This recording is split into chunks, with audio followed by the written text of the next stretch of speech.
រកឃើញថាចលនាទ្របមួយនៅក្រោមឈ្មោះឈើខេងហ៊ីមានទំនាក់ទំនងជាមួយ Fusion Yeo ព័ត៌មានលម្អិតជាក់លាក់នៅតែត្រូវទៀងទាត់ម្យ៉ាងទៀតកាន់នេះចម្លែកដែលអ្នកបានឲ្យខ្ញុំពិនិត្យកាលពីលើកមុនគឺមានឈ្មោះឈើខេង Shenshai បិទថតឯកសាររួចដកដង្ហើមវែងមួយបន្តស៊ើបអង្កេតទៅខ្ញុំនឹងបន្ថែមថ្លៃឈ្នួលខ្ញុំចង់ដឹងការពិតទាំងអស់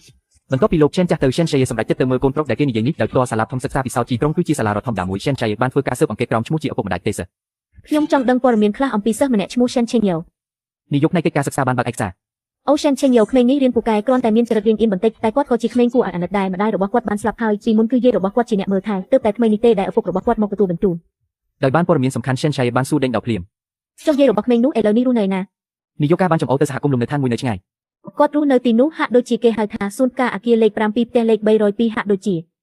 កណ្ដឹងបិទម៉ោងរៀនបានបន្លឺឡើង Shenshai ឈរនៅមាត់ទ្វារការិយាល័យកិច្ចការសិក្សាមើលឃើញពីចម្ងាយនៅរូបរាងតូចស្គមមួយឈរតែឯងនៅចុងច្រករបៀងសម្លឹងមើលមេឃនៅខាងក្រៅបង្អួចនោះគឺ Shenshai គាត់មើលទៅស្គមជាងក្នុងរូបថតទៅទៀតក្មេងនៅជុំវិញលេងសើចជាក្រុមតូចជាភាពដូចគ្នាខ្លាំងជាមួយគាត់ Shenshai មិនបានទៅមុខទេតែបែរជាងាកទៅសួនការវិញនាងបានរកឃើញអគារលេខ7ផ្ទះលេខ302ហើយចិត្តកណ្ដឹងទ្វារអ្នកបើកទ្វារគឺជាស្ត្រីចំណាស់សក់ស្គមម្នាក់សម្លឹងមើល Shenshai យ៉ាងប្រុងប្រយ័ត្ន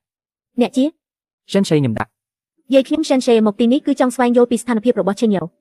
ទឹកមុខរបស់ស្ត្រីចំណាស់បានប្រែប្រួលភ្លាមអ្នកមកដើម្បីឆក់យកចៅប្រុសខ្ញុំមែនទេ Shenshai ប្រញាប់បន្ថែមមិនមែនទេខ្ញុំជាភរិយារបស់ស្ត្រីបានមើលនាងអ្នកជាប្រពន្ធរបស់គាត់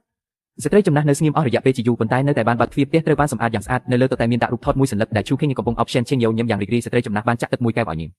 អ្នកដឹងរឿងរបស់ Chenyo ហើយសិនជីអ៊ុយគាត់មិនបានប្រាប់ខ្ញុំទេគឺខ្ញុំបានឃើញសៀវភៅគ្រួសារស្រាប់តែមានកូនប្រុសម្នាក់ទៀតទើបខ្ញុំដឹងស្ត្រីចំណាស់ញឹមជូរចត់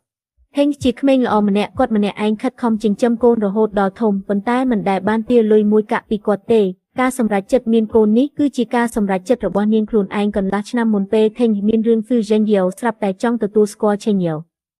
ស្ត្រីចំណាស់ជូតទឹកភ្នែកហើយបន្តនិយាយហេងដើម្បីឲ្យកូនមានលក្ខខណ្ឌសិក្សាល្អប្រសើរក៏នៅតែបានយល់ព្រមនឹងគាត់បានបន្តិចប៉ុណ្ណោះហេងក៏ដោយសារតែទៅទទួល